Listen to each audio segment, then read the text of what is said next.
What up, gamers? I'm Jason. I'm Julie. And today on Dice & Dragons, we are going to be reviewing Cowboy Bebop Space Serenade.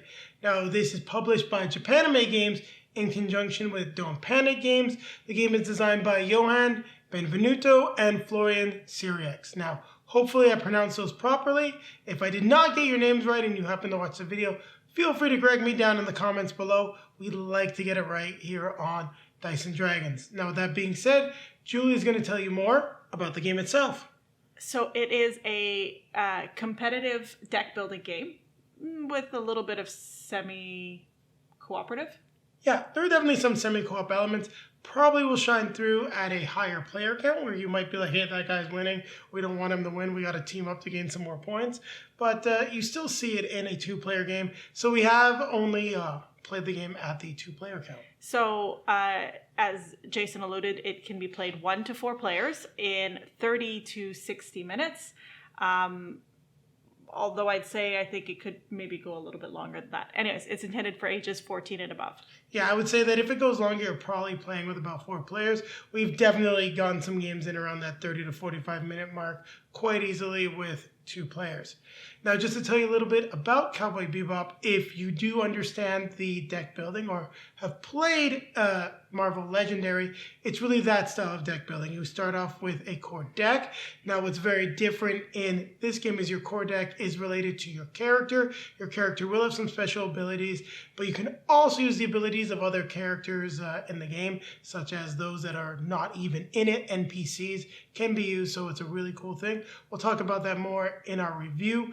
What you will then be doing is working, maybe together, maybe against your fellow players, to capture the bounties on the respective planets of Ganymede, Earth, and Mars. After you've captured enough bounties, Vicious, and for those of you that are a fan of the show will recognize the big bad, will make his appearance, and then you must capture him as well. Don't worry, if you can't succeed in capturing Vicious, there will still be a winner. It's just more of a, oh man, instead of a, yes, we won. And don't worry, even if you don't participate in capturing Vicious, the bounty hunter with the most points, so you can just capture all the other criminals, will be the one that will win the game and be the best bounty hunter on the Bebop. Now, before Julie takes it away and we get this back to the table for one more play before our review, we just want to say thanks to Japanime Games for providing us this review copy of the game. And we just want to remind everyone this is a review copy. This does not include any type of paid promotion. So our thoughts are still our own. But gotta say, pretty excited to get this. This is our second Cowboy Bebop game that we are reviewing. And while the other one didn't hit, well, we enjoyed it, but it wasn't a game that stayed in our collection. We are eager to check this one out. Yep, we're eager to see it. So it's time to grab our drinks. Grab our best friend or rival. You're my rival now. We're going to take it to the table. And take it to the table. Now we're going to take a look at the components for Cowboy Bebop Space Serenade. Now we'll start with the character boards and the location boards. We'll also take a quick look at the Bebop board. Well, why don't we start with the aforementioned Bebop. As you can see, we just have a screenshot from the ship, from the show, with a fuel value on it, telling you how much it costs to move back to the ship. We'll then move on here to the locations, and then we'll take a look at the characters.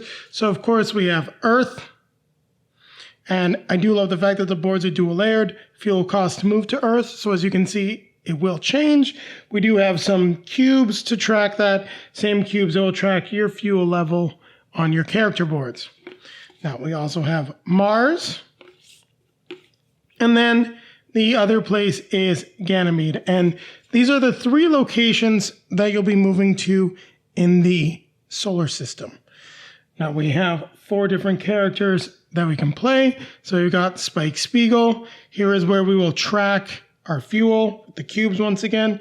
This space is to place all of the renown that we collect, which come in 1, 2, or denominations of 3. Now we have our special ability here, and you may use the special ability of other characters.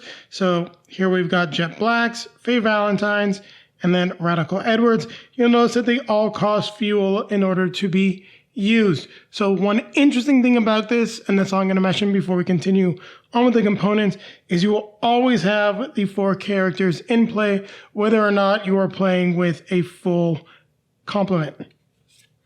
So next we've got Jet Black. So as you can see, board, it just switches things up a little bit.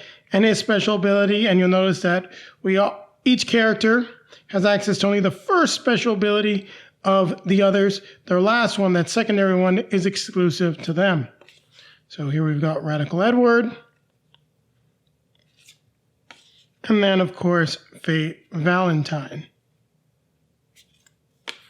It's very cool. And I do like the quality of the stills and screenshots we're seeing from the show. I know that's something that many fans don't like, but I mean, if you are making a board game on an anime, I feel like you really don't have that much choice. Now we'll take a look at the miniatures. So we have a mini for Spike, a miniature for Jet Black. Now these aren't the most detailed minis, but I really like the pose. And if you're a skilled painter, you could really make them come out looking very cool. We've got we've got Radical Edward, of course, accompanied by Ein. I just love the fact that Ein is in this as well. We have Faye Valentine, Femme Fatale, and of course, we need an enemy, so we have our miniature of Vicious. Now we do get standees as well that are included for all the characters, and we just use the minis, but if you feel like using the standees instead of the miniatures for whatever reason, that's something that you can do as well. I feel like these are included because there was space on the cardboard, and you get that more colorful version of the characters. And if they ever want to do a non-minis version of this game, they're able to do so. Now, we talked a little bit about the planets. We do have planet-specific tokens. So these are going to go on these big shot cards, which we'll take a look at in a second. So we got tokens for Mars, tokens for Earth, tokens for Ganymede, and then a whole stack of Vicious tokens because he works a little differently than the other criminals we're going to be facing. Now, each player has their own starting deck, which is made up of 4 cards and then 6 basic cards. 6 neutral cards, so 4 of their own. You'll notice they all have the B at the top. That's so you can tell which ones go in the deck. And then what you generate in terms of resources are marked there on the left. You also have the character token, the character image up there. Now that'll make sense as we get into the how to play and when you see some of the other cards. So here we've got the deck for Jet Black. Here we've got Radical Edward. And all of these are fairly standard across the 4 characters. There are not too many differences between what you're going to be getting. And you'll notice this card right here, which is important. You may move 1 non-player character for free. So that is definitely something that you will be doing when you're playing the game at player counts lower than 4. So we've taken a look at the starting hero decks. Here we've got a nice board to help us with the marketplace. Tells us that we can reset the 5 cards for 2 fuel. And we've just got all of these different cards that we can buy. You'll notice that there are sometimes colored symbols here for team effects, meaning if you play this Faye card with a Jet Black card, you will trigger that bonus.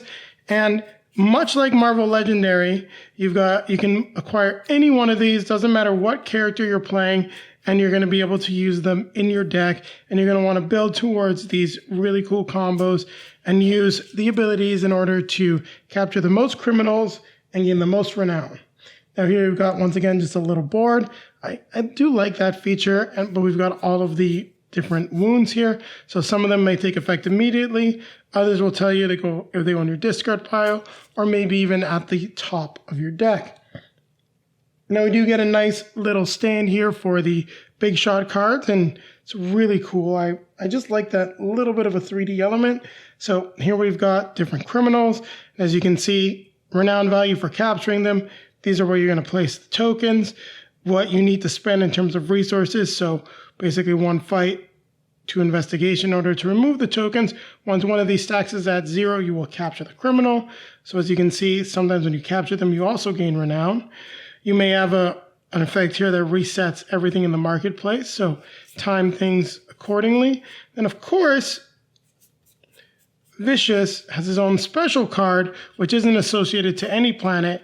He also has different effects that we'll talk about when we go through how to play. Sorry, I know that got off camera a little bit there. Then you can see how many tokens you're going to be placing on each location depending on the player counts. 2, 3, or 4 players.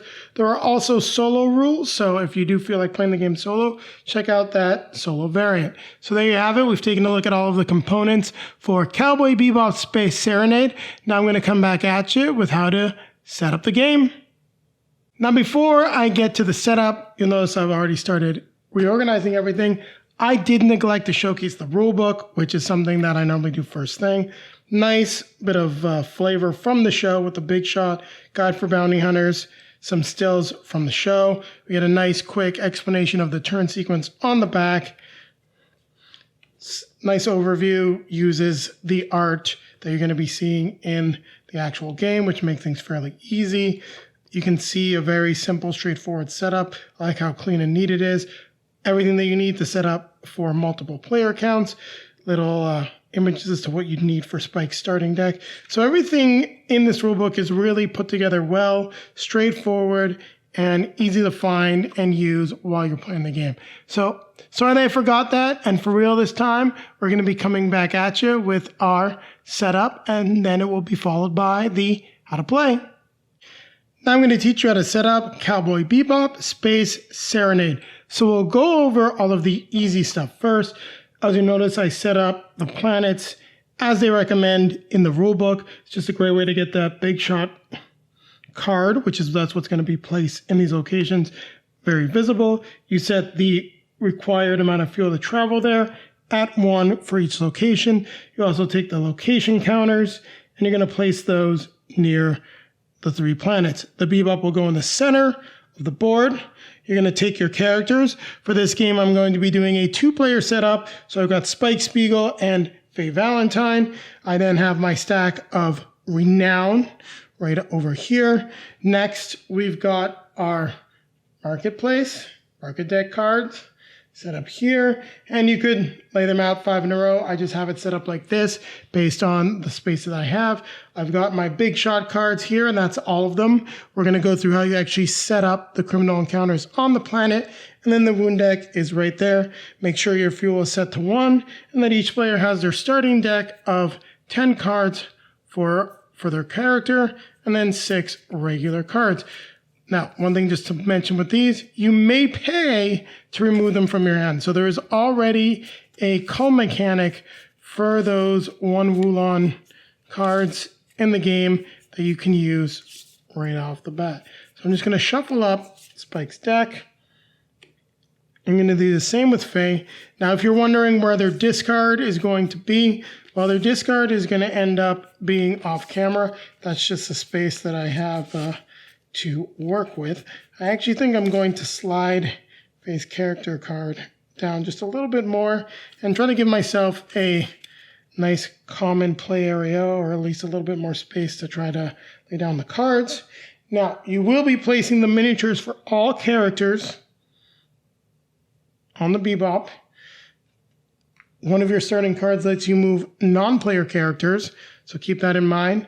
We do have Vicious and his tokens set off to the side. These will come into play at the end of the game. And don't worry, we'll do a separate section of the how to play explaining the Vicious encounter.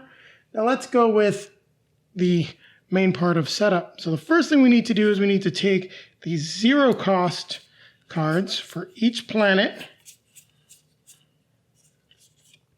And you'll notice I don't have these organized by planet. That's something that you're going to want to do. So I've got all the 0 cost cards right now. I will also take out Vicious, just place them off camera. Then we'll quickly organize this by planet. Mars, Ganymede, got a bunch of Earth, Mars, Earth, Ganymede, Mars. Okay, so we've got all of this organized in order. Now, you can find out how many of these you need, but for a 2-player game, you're going to need just 3 of each of them. Now, normally, I will do 1 of them, and then I'm just going to draw 3. I wasn't really paying attention. You shuffle these up and then draw 3 cards. But in any case, I digress. We'll go jump back to what we were doing with the 0 cost cards. So you literally take 0 cost cards. You shuffle them up by planet once again. So the 2 from Earth. This other card is removed from the game.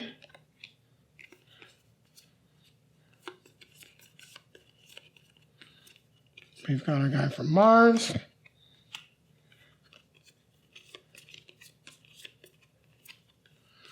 We've got our guy on Ganymede. So these 3 starting cards now go back in the game box. Now, for a 2-player game, we need 3 of each. So as you saw, I was shuffling up Earth. I'll do it again quickly.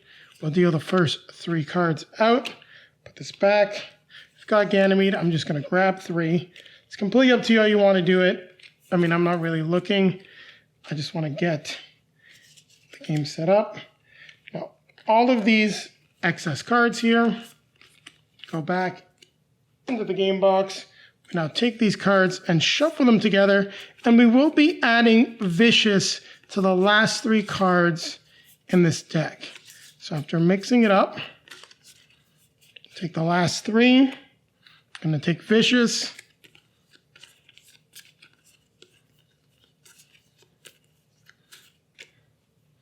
There we have it. And now we place it out on the big shot board.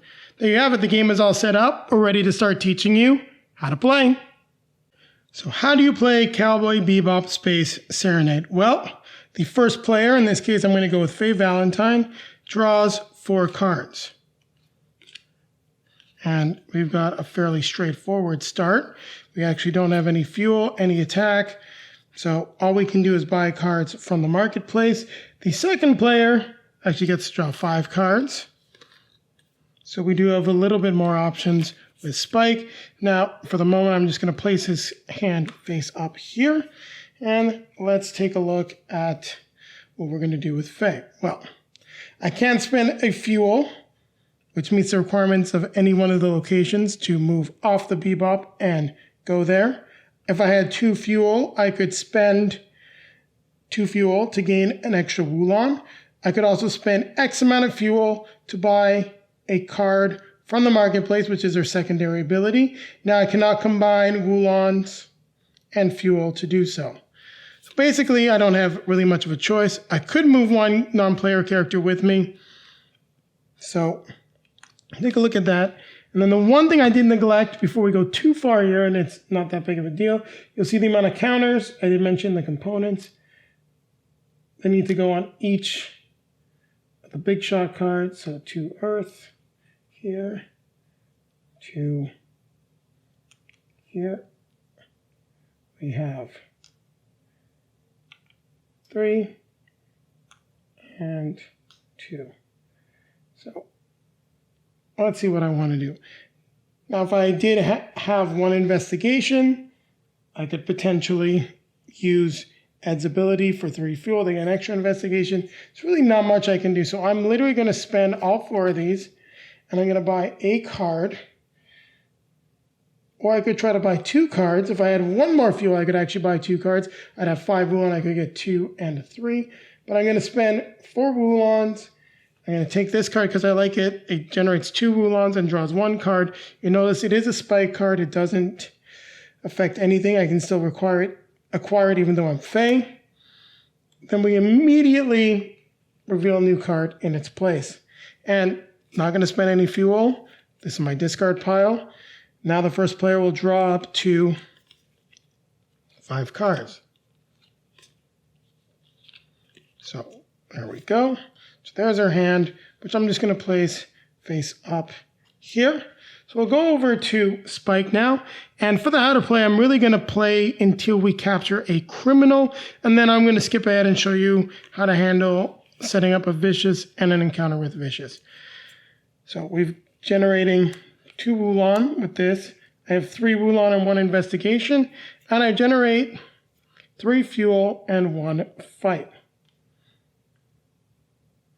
So I'm going to move my fuel up to 4.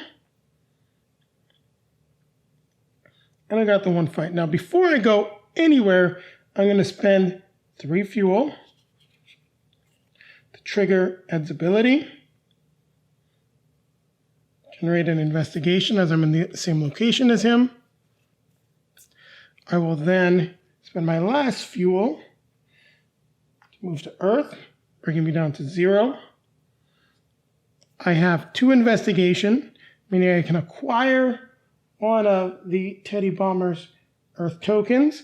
And I do have a fight, and I'll get into that in a second. What I first want to do is just resolve the 3 Wulon that I have. So that's kind of cool. I may remove 1 card from my hand to gain 1 fuel. And removing is the keyword for culling from your hand. So that's going to go in my discard pile off camera here. So I do have 1 fight. Now, whenever you fight someone, you do acquire the token, but you must draw a wound card and then follow what it says. So it's just a scratch, not that bad, but this card must be put into my discard pile. I now discard all of my cards, and I draw a new hand of 5 cards, which is everything that I have left. So I'll just put those like that. And now it once again goes over to Faye's turn. Now, let's see what she can do. So, got a fight, got a conversation. I got a total of 1, 2, 3 Wulon, 4 Wulon. So I got, and before I forget, to make sure we get another card out. So I got a total of 4 Wulon. So 1, 2, 3, 4. 1 conversation. I got 1 fuel and 1 fight. Now there's some good stuff I can pick up right here. I would have to use my 2 fuel though to generate an extra thing, but a total of 4. I like this card because it gives me an investigation and a Wulon, and it gives me an ability, a team ability to trigger once I get an Edward card. I don't have any yet, but I did also get unexpected find, which means I probably want to get an Edward card. So I'm going to spend my 4 Wulon, pick up an Edward card, goes right into my discard. I'm going to spend the 1 fuel to actually go to Earth to join Spike. I'm going to get into a fight with my 1 fight. I will then capture the Teddy Bomber. So what that means is we reset everything on there. Now the player that captures the criminal keeps the card. It'll come into play for a tiebreaker at the end of the game. So I'm just going to put this off camera near Faye, as you can see. Now, all characters are then returned to the Bebop. I must take my wound, of course. So put this card in the discard pile. Now, the next thing that I'm going to have to do, forget to refresh that, is I then draw 2 cards and then follow the instructions. Now, what happens here is we've drawn both a Ganymede card as well as a Mars card, meaning, as these are already occupied, our criminals are getting closer to escaping. The fuel cost to get to those locations goes up by 1. These cards are then added to the discard pile, which, for the sake of convenience, I'll just make it tucked away behind the big shot board. Now, I'm just going to flip over this next card. If I had drawn an Earth card, I would put it into play. And if we had this effect on it right here, we would refresh everything in the market. So there you have it. We've now completed and captured our first criminal. The last thing that we need to do is gain the renown for what we did. To do that, we cash in our tokens and gain the appropriate amount of renown. Spike will get 2. Well, Faye will only get the 1.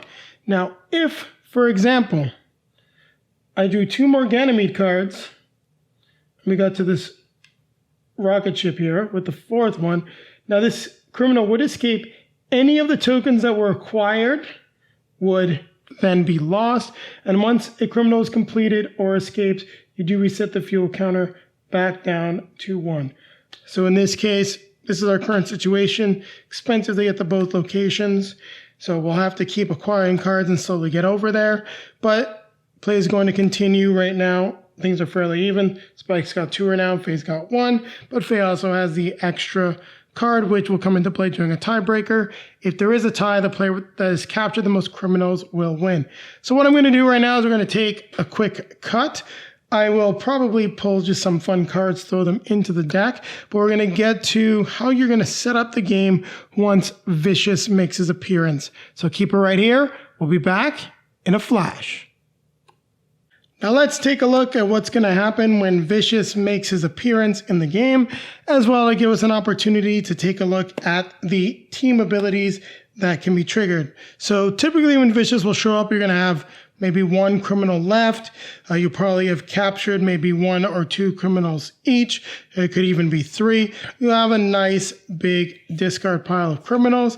That's just the way that it will work. So you've got some renown, and don't forget when you do capture a criminal, some of them generate renown. Other ones, these 0 ones, do not give you any extra. So at this point, we're going to say that we captured, or doesn't really matter who we captured. We'll say we captured Morgan on Ganymede, triggering the fact that we need to spawn more criminals, as you saw. So we flip over the first criminal, and it's Vicious. Now that means that Vicious now comes into play. Now, for just keeping things neat, I'm going to put his card front and center on Earth. Now, that doesn't mean he's going to start on Earth. Just keep that in mind. I'm just putting it there for purposes of the video. Now we're going to set up 5 tokens and 9 tokens. So we go 1, 2, 3, 4, 5 tokens. And I dropped 1 there. So 5 go on. Let's investigate. Here I've got 4. So need another 1, 2, 3, 4, 5. So we have 9 on his fight. So his investigate value is 3. Well, his fight value is 1. Now, he also has some special rules. After you take any one of these tokens, he will move. And for any time you fight with him, he will deal 2 wound cards and not just 1. Now, to find out where Vicious is going to start, we got to take any leftover big shot cards. So there are actually 2 left. We shuffle them all together. And we're going to start a discard. Now, I just got rid of the renown here because it's really just in the way in terms of what I'm trying to showcase. And I wanted to have a good, nice front and center discard spot for these big shot cards. So then we go ahead and reveal the first big shot card, which is Ganymede, meaning Vicious is on Ganymede. Now, if there's no criminals, most likely these fuel costs have been reset to 1. That one could still be at 2. I just neglected to do that as I was getting everything set up. Now, it'll count the amount of cards we have here. So we have 1, 2, 3, 4, 5, 6. So once the last card is revealed, each player gets 1 last turn to beat him. So we've got 6 turns to beat him, meaning if we just take 1 fight off of him each time, it's not going to go well. He's going to escape, and we'll get the loser's win, where whoever's got the most renown will win the game. So let's draw up our cards. So at this point, each character will have 5 cards. 1, 2, 3, 4, 5. And Spike will also have 1, 2, 3, 4, 5. Now, no one's got a great hand right now, but we're going to play it like we did just because I want to showcase what we're going to do. And I'm going to go with Faye because she's probably got the best chance to do anything right now. So this is pretty cool. So we'll play these cards out 1 by 1. So we're going to play the Jet Black card, generates 2 Wulon, and we may move up to 2 characters for free. So we save all our fuel, which is great. And what we're going to do is we're going to move Jet Black as well as Faye to engage Vicious. I generate another Wulon. I may remove another non-player character for free, but I chose Jet, so I don't really need to do that. Now, as I play the Faye card down, I may remove 1 card from my hand or discard pile. So at this point, if I had a discard, I would be able to remove something. So for example, this wound card, let's say last time I had a wound, it was over in my discard pile, I could use this to remove it from the game. So that's pretty cool. Generate 1 for investigation. Now I may play this, which generates another 1 for investigation because I have a Edward card down. I also do get to draw a card. So that's pretty cool. I can play this to generate 2 fuel. 1, 2. I may move another character for free, but I also get another 2 fight, and I get to draw a card. And it's just Wulon. So I can still buy stuff. I can actually buy a lot of stuff, which is pretty cool. But you'll see right now that we've generated 1, 2, 3 fight. So meaning, if I hit Vicious for each token taken, he's now going to whack me back for 2 damage cards. So with this 3 fight, I'm going to take 6 damage. Well, 6 wounds. So I'll take 1, 2, 3, 4, 5, 6. I'm going to resolve these each one by one. So all these cards for all intents and purposes right now are going into the discard pile. So I'll just do it there. I'm not going to do any buying because that's not the focus of what I want to do right now. So this one goes in my discard pile. And I'll just put this a little bit on camera so you can see. This one in the discard pile. This one also goes in the discard pile. Discard pile. And this one then goes on the top of my deck. It's not that bad because when I draw the card next turn, well, on my next turn, I'll be able to remove the card from play. Now, I do have Jet Black with me, and he's got a special ability. You know what? I did that wrong. I was thinking of Jet Black's special ability where you could damage Vicious. I shouldn't have brought Jet Black with me. I should have brought Edward, because as you'll remember, I had 1, 2 investigation here, meaning I'll spend the 3 fuel, going down to 6, to gain an investigation. So I hit Vicious 1 time for the investigate, and then 3 times for the fight. Now, because I did take a token from Vicious, we must draw a card. Vicious will then move to Earth.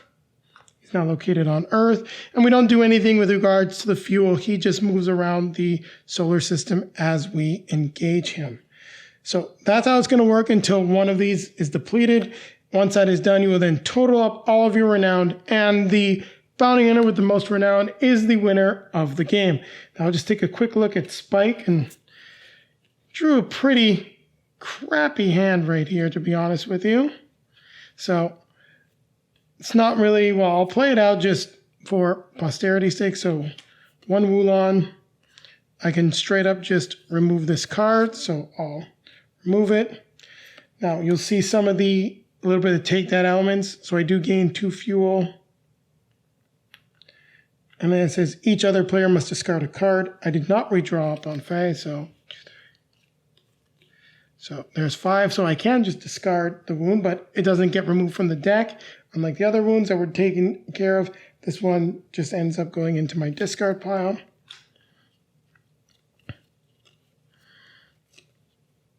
I have a total of 4 Wulon. Probably would buy something. Buy these 2 cards. Now don't forget, you resolve this one by one. If I'd had, say, 5, I probably would have resolved this one first, then taken the other one. There's really not a very good chance of getting another low 2-cost card. My situation isn't very good. I can only hit Vicious once on my cards, as you can see. So I just literally would move here and hit him 1 time, taking the 2 wounds. So I lose a fuel, then remove the card. This one goes into my discard pile, as will all of these now. Now, the bad thing about doing that for just 1 is that I've gotten 1 renown, and I just wasted a vicious turn. As you can see, we're now down to 4 cards. So keep that in mind. I just wanted to show sort of that negative aspect. Also, Spike had a really crappy hand. So there you have it. You've seen the team effects. You've seen how Vicious comes into play. How once he shows up, there are no more criminals. Now, Julie and I will be coming back at you with a review for the game. So Cowboy Bebop Space Serenade. What did you think of the game? And I'm really curious. I know we've gotten quite a few plays of this in, but it's competitive. It's also a theme that you don't know, and does have the element that you like, though, the deck building. Yeah, so when we went into this, you were very excited because... She was sour face. Well, it's a competitive game, and we've played a couple competitive games recently and duked it out more than I would have liked. And we've talked about it in the reviews. So if you've seen the reviews, you know, I said, let's hold off on a couple more competitive games for a little bit and play cooperative. But this was a nice opportunity, and Jason was really looking forward to it. And he convinced me by the fact that this was a deck builder. And so that was interesting. I do enjoy the deck builder component of this. It does play similarly, as you said, to Legendary. Well, that's one thing I just wanted to clarify. I stated that in the intro because of the way the colors work and the characters. It's something that if you're familiar with Legendary, it's just a great way to frame the game. There are a lot of differences that we'll talk about, and if you watched our How to Play, you will see those differences come through. I just want to say that that's also not a negative thing. We actually do like Marvel Legendary. But then again, at the core of it, any deck builder is still the same thing. You've got different resource types, you're acquiring cards, and you're going to be building up your own deck. The real similarities are the character aspect that you see in Legendary that also comes through in Bebop. Yeah, how you have other characters that are coming to help you out. So I did like also the way that... the resources made themselves more scarce. So going to Mars or Ganymede or Earth would be more expensive to visit in fuel as villains escaped. Yes. So that's a good point in terms of something I'd like to talk about with resources, because this is the first time I'd ever seen sort of like a fuel mechanic. And when I talk about a fuel mechanic, this is a new kind of resource. We played Scott Pilgrim. That didn't last because it had 3 resources, way too many resources to manage. We've played Legendary with like 1 resource, and we've also played Aeon's End where you've got 1 resource, but you want to get energy to do some other stuff.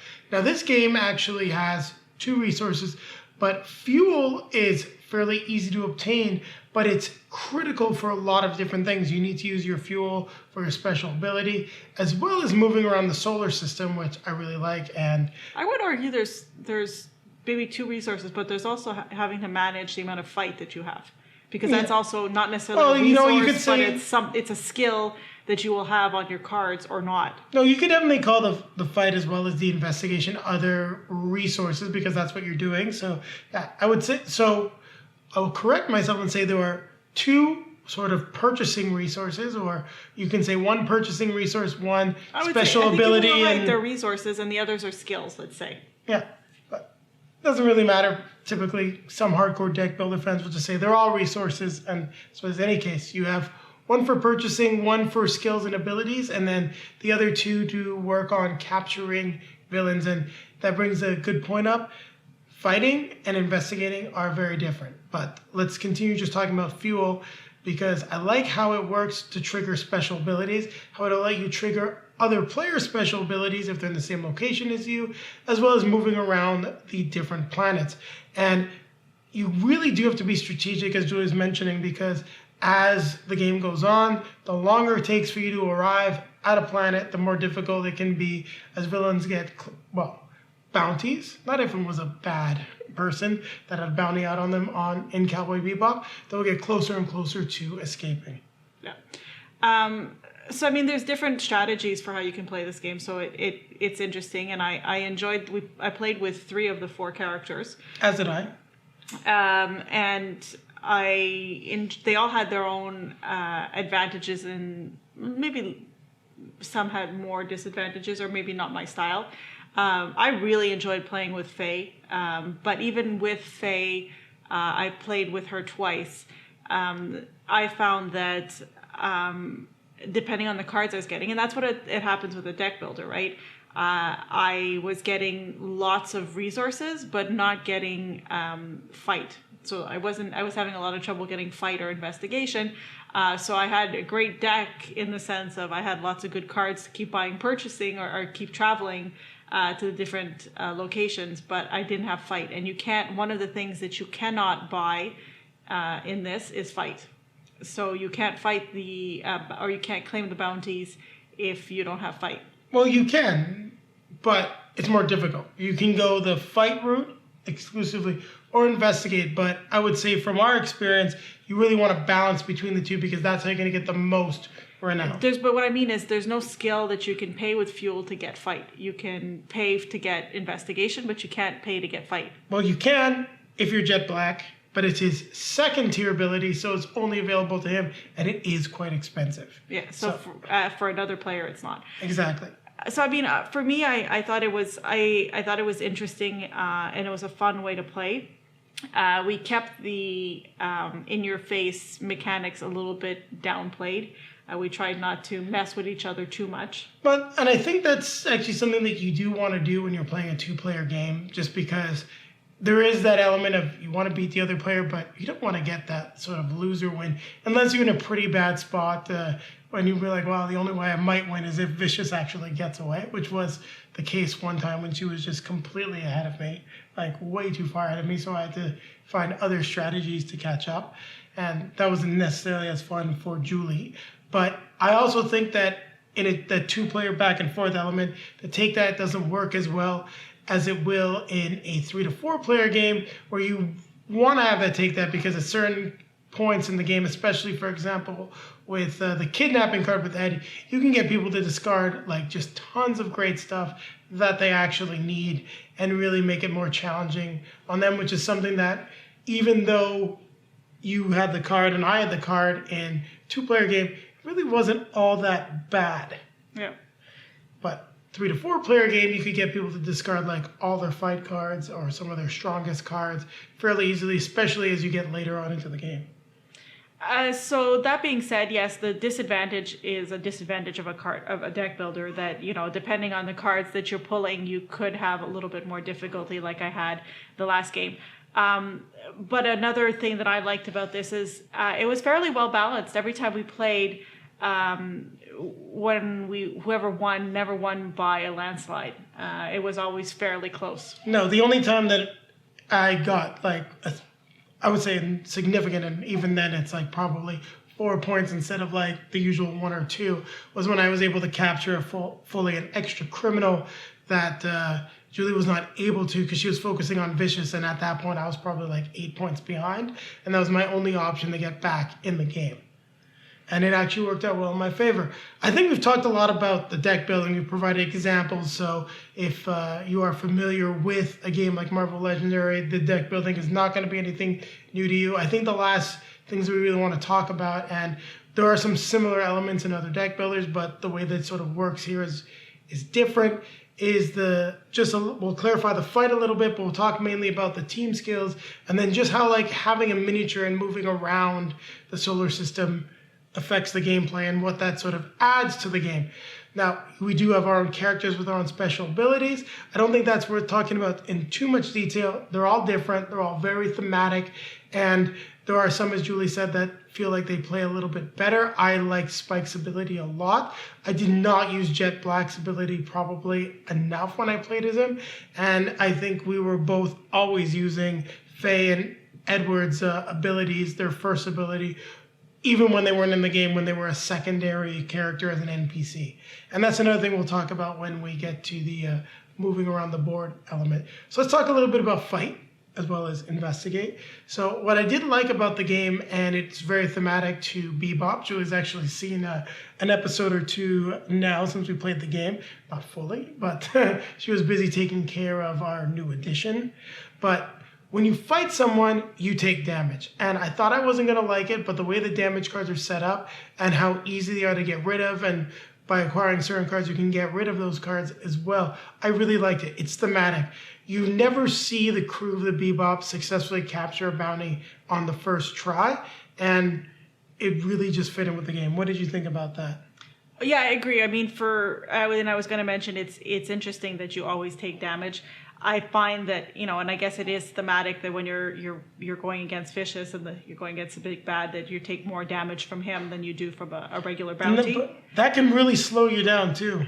Well, and honestly, for the fact that you're taking, and I don't know if it varies, but in our case, 2 damage every time you hit him. It's always 2 damage. Doesn't matter what the player count is. So, you do 4 hits on him at the end of the game. That can be difficult because, there are some of the damage cards that have an effect immediately. Mm-hmm. So we'll talk a little bit more now about Investigate and how that differs from Fight. Now, with regards to Investigation, the advantage is that it may take more resources, but you don't take any damage. And that can come into play very well, especially when you're facing off with Vicious, who can really load up a lot of damage cards in your deck. Not so bad if you're just starting with a nice thick stack of cards, but if you've already gone through your deck, you engage Vicious, you could be resetting yourself and then not be able to do anything for a couple turns, which is what sort of bit you in the butt there. Apologies for the quick fade. We just had to calm the beast. So we were just discussing the difference between Fight and Investigate. Now, the advantage of Investigate is you do not take any damage. And the one thing we do want to mention about it is you really have to use both of those together to maximize your renown. Because if you're engaging with someone on a planning, let's say you drop like 3 Fight, well, you might be able to take him out, but if you've got enough Investigate, or you can bring over a character to Investigate as well, you can score a couple of extra renown points, and I really think that's something that made a big difference, especially as we got into the later parts of the game. Yeah, and I think one of the things that's, I agree. And I was going to say one of the things, if we move on, and I don't know if you had something else to add, but add to that the fact that you can move from one planet to another. It allows you to, when you have Investigate and Fight, to maybe take out one bounty with one resource and take out or get more renown tokens on another bounty with another resource. So it allows you really to maximize the resources that you have. No, and that's a really good point, and I think that also leads perfectly into starting to discuss sort of the miniatures and the movement is, let's say you realize that you're going to finish this bounty off, but maybe you've got the resources to move, as Julie said, and you've got enough Investigate. Maybe you just want to get that 1 renown on another bounty that you for sure know that it's going to close up. And it also could be a way that you, well, not close up, but get captured. It's another way to also take renown from another player. And I'm sure that shines through more in games with higher player counts. Mm-hmm. So let's talk a little bit about just the solar system, the Bebop, and having miniatures and how that really sort of changed that deck building element. Well, I always enjoy having miniatures, and I think it's nice. It's always better than standees, in my opinion. We do get some standees for those of you that want some color, so they are included. You saw them in the components. If you skipped ahead, just letting you know. And from a component perspective, I do enjoy the, I mentioned it for other games. I do enjoy the color in this game. It's a nice bright game. And it's nice to have the different colored planets also in this from a production value. Mm-hmm. So I love moving around the board. I was like, the one thing that I think that makes this incredibly thematic and also stand out above other deck builders is the miniatures and the movement. Going to the locations, having that fuel resource, having the resource be valuable to do other things is something that I've not experienced in another game. It also feels like Cowboy Bebop. You're traveling around the solar system, you're tracking down bounties, you're kind of working together, but at the same point in time, you want to come out a little bit ahead. And when I heard that this game was competitive after we played a cooperative Bebop game, I was kind of like, nah, what are you doing competitive? But it works, and it's thematic. And I think that if this didn't have the minis, and also the ability to use the other characters' abilities, that all just wouldn't have really come through. And Julie did mention a little bit about the components. I typically do not like screenshots in games. Now, we did like it for Marvel Legendary because we wanted that version. She likes the MCU, and I wanted a smaller set. And in this case, they've got really high quality images. This is an anime. I don't really think you've got many options. I don't know why you would use art when you already have essentially what is art for this. Also, the colors, bright, vibrant. The cards, good solid card stock. We did end up sleeving them just because of the amount of shuffling, and some cards were getting some nicks along the edges. That's probably us, not the production quality. And I gotta say, I do love the dual layer boards. The boards are nice, thick cardboard. And if you're wondering why this game has a little bit of a higher price tag on the shelf, it's the components that you're getting in terms of the minis. Not the most detailed, but if you're a skilled painter, you could definitely pull something out of it. But you're getting a lot for a good value in the box. And I don't think there's really that much more to add. I think we've talked about what we liked. And honestly, the one thing we haven't said is, what don't we like about the game now that I think about it? Well, I mean, I already dinged it a little bit for the little things. For me, the fact that it's competitive and there is a capacity, if you really want to be in your face and take that to me, because I don't like competitive, that's my preference. Well, it's not that you don't like competitive. There's nothing wrong with the game. It's not a fault of the game. It's the fact that I don't. You don't like take that. It's not that you don't like competitive. You're totally fine playing low interaction competitive games. So that being said, I've already mentioned that, and the fact a fault that all deck builders have is, as you know, it's the luck of the draw. So that that's going to have an impact in this as well. So if you don't like that, then you're not going to appreciate this. And you know what? I'm glad you mentioned the luck of the draw, because it does remind me of the one point that we forgot to add is the team abilities, which is really cool. So at the bottom of some of the cards, you can chain some cool combos together, and I really like the fact that there's a lot of variety and a lot of different ways that you can build your deck, but you really got to try to build around those team abilities. And as Julie said, the luck of the draw is a big factor in it. But one thing I do love about this game, and we've had some good experiences with, it provides you with a lot of opportunities to cull your cards and your deck to really build a slim, efficient engine, which I think is something that you can't do in other games. Actually, it's probably one of our biggest complaints of the whole Legendary series, and our biggest complaint with Harry Potter Hogwarts Battle. This is something that really bothers you. It doesn't bother me as much, but it's something that definitely you bring up. What are you talking about? It doesn't bother you. You had games of Harry Potter where you got so mad you said, "Jay, look at the deck. Where are the cards we need?" Yes, that's in the cards that are available. In my own deck, I don't tend to discard cards as much. I like the fact that you can get rid of cards, that you can get rid of some of your damaged cards, but you take that to a whole other level, getting rid of basic cards that I tend to keep. So that's a different style of play. Anyways, did you have anything that you didn't like about this? Honestly, there wasn't too much that I didn't like about this game. It's a deck builder. It is the flaws of a standard deck builder, but the game is incredibly thematic, and honestly, it surpassed my expectation. I wasn't expecting to enjoy this as much as I did. Okay, so based on that, you seem to have led into it. What's your rating of the game? I give this an 8. So, solid game. If you're a Bebop fan, hate to say it because we usually have competitive games, based on what we have reviewed, this is the one that you want to pick. This is the game that you want for your collection.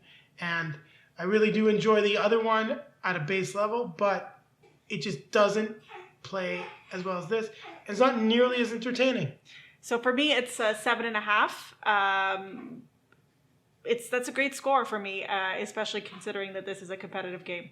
All right. So now, once again, we just like to thank Japanime Games for providing us with this review copy of the game. And Julie's going to tell you what you need to do next, if you so choose. You can like, comment, subscribe, hit the bell to be notified when we have some new content for you. Also, down below in the video description, you will find links to all of our social media feeds. Facebook, Twitter, Instagram. You'll find pictures of us playing Cowboy Bebop Space Serenade on those channels. Also, feel free to follow us there as well. Then popping up in front of me will be a link to our most recently released video. And then a link popping up in front of Julie over there will take you back to our review and how to play of the first Cowboy Bebop game we played, Board Game Boogie. So what time is it, Julie? It's time to grab our drinks.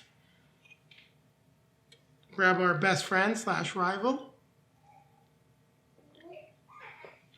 We're going to keep playing games. Keep playing games. Surprised to say that we're going to keep playing this one. I really wasn't expecting that coming from you.